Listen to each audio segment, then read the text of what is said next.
आप सुन रहे हैं एजी एंटरटेनमेंट की धमाकेदार प्रस्तुति। मिक्स बाय डीजे रोहित सादा राधा और मिक्स बाय डीजे रोहित सादा राधा और मिक्स बाय डीजे रोहित सादा राधा और सचोरानी भइल बानी तोहरे दीवाना तोहरे दीवाना तोहरे दीवाना सधले बादिलावा हो बजबे निशाना सचोरानी भइल बानी तोहरे दीवाना डर लागे पहिले अब ढीठ लागेला तोहर बोली रसगुल्ला से भी मीठ लागेला तोहर बोली रसगुल्ला से भी मीठ लागेला तोहर बोली रसगुल्ला से भी मीठ लागेला mix by AG recording studio लागेला मिक्स बाय डीजे रोहित सादा राधा और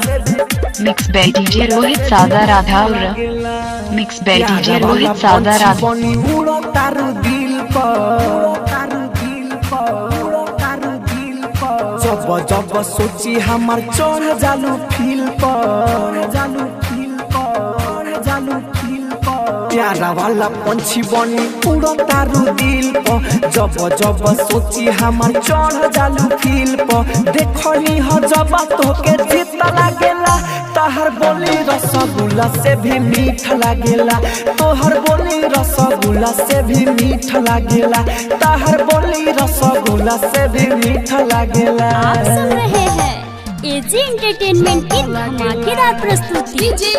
डीजे रोहित सादा डीजे रोहित सादा डीजे रोहित राहुल राजधानी कहे गुड्डू बोलो डेनामा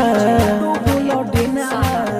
बोलो डेनामा खाई खातिर मिली कब जाने छेनावा नहीं छेनावा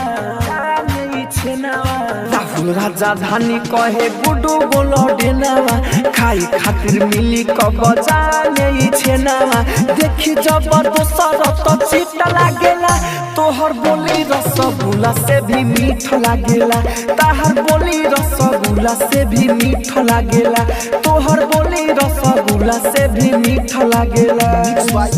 एजी रिकॉर्डिंग स्टूडियो रोशनपुर।